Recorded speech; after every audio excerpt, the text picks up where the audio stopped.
ಹಿಂದುಳಿದಂಥ ಸಮುದಾಯಗಳು ಪರಿಶಿಷ್ಟ ಜಾತಿ ಪರಿಶಿಷ್ಟ ಪಂಗಡಗಳ ಸಮಾವೇಶದಲ್ಲಿ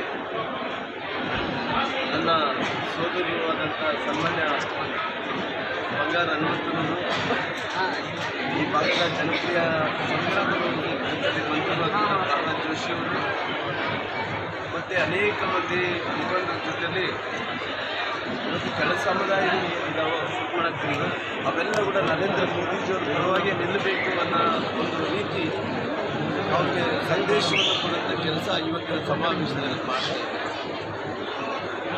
ಇವತ್ತು ದೇಶದ ಪ್ರಧಾನಮಂತ್ರಿಗಳಾದ ನರೇಂದ್ರ ಮೋದಿಜಿಯವರು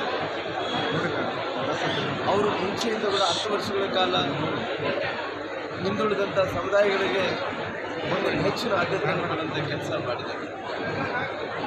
ನಾನು ಒಂದು ಉಲ್ಲೇಖನ ಮಾಡ್ತಾ ಇದ್ದೆ, ಮೊನ್ನೆ ಯೋಚನೆ ಮಾಡಿದಂಗೆ 75 ವರ್ಷಗಳ ಕಾಲ ಈ ದೇಶಕ್ಕೆ ಸ್ವಾತಂತ್ರ್ಯ ಬಂದ ನಂತರ ಕೂಡ 60 ವರ್ಷ ಆಳಿದಂಥ ಕಾಂಗ್ರೆಸ್ ಪಾರ್ಟಿ ಹಿಂದುಳಿದಂಥ ಸಮುದಾಯಗಳು ಮತ್ತು SC/ST ಸಮುದಾಯಗಳನ್ನು ಅವ್ರನ್ನ ಸದ್ಬಳಕೆಯನ್ನು ಮಾಡಿಕೊಳ್ಳೋ ಮೂಲಕ ಅವ್ರನ್ನ ಬಳಕೆಯನ್ನು ಮಾಡಿಕೊಳ್ಳೋ ಮೂಲಕ ಅಧಿಕಾರಕ್ಕೆ ಬಂದ ನಂತರ ಇವತ್ತು ಎಲ್ಲ ಸಮುದಾಯಗಳನ್ನು ಬೇರೆ ಬೇರೆ ಕಾರಣಗಳಿಂದ ಕೈ ಬಿಡುವಂಥ ಕೆಲಸ ಆಯಿತು. ಉದಾಹರಣೆಯಾಗಿ ಹೇಳ್ತೀನಿ, ನಾನು ಇವತ್ತಿನ ನಮ್ಮ ಮಂತ್ರಿಮಂಡಲದಲ್ಲಿ ನರೇಂದ್ರ ಮೋದಿಜಿಯವರ ಮಂತ್ರಿಮಂಡಲದಲ್ಲಿ ಅದನ್ನು ನನಗೆ ಗೊತ್ತಿರುವಂಥ ಪ್ರಕಾರ ಅರ್ಧ ಡಜನ್ ಹತ್ತತ್ರ ಹಿಂದುಳಿದಂಥ ಸಮುದಾಯಗಳು ಹೆಚ್ಚು ಜನ ಅಂತಿದೆ.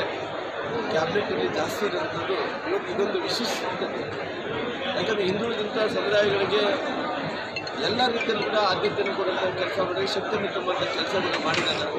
ಅದಕ್ಕೋಸ್ಕರವಾಗಿ ನನ್ನ ಸಮುದಾಯದ ಎಲ್ಲ ಹಿಂದುಳಿದಂಥ ಜಾತಿ ಜನರು ಯಾವುದೇ ಕಾರಣಕ್ಕೆ ಕಾಂಗ್ರೆಸ್ ಪಾರ್ಟಿಗೆ ಮತವನ್ನು ಕೊಡಬಾರದು. ಹೊರತಾಡ್ತಾ ಭಾರತೀಯ ಜನತಾ ಪಾರ್ಟಿ ನರೇಂದ್ರ ಮೋದಿಜಿಯವರ ಶಕ್ತಿಯನ್ನು ತುಂಬುವಂಥ ಕೆಲಸ ಅವರು ಬೆಂಬಲವನ್ನು ಸೂಚಿಸುತ್ತಿದ್ದಾರೆ. ಒಂದು ಪ್ರಚಾರವನ್ನು ಕೂಡ ಪ್ರಾರಂಭ ಮಾಡಿ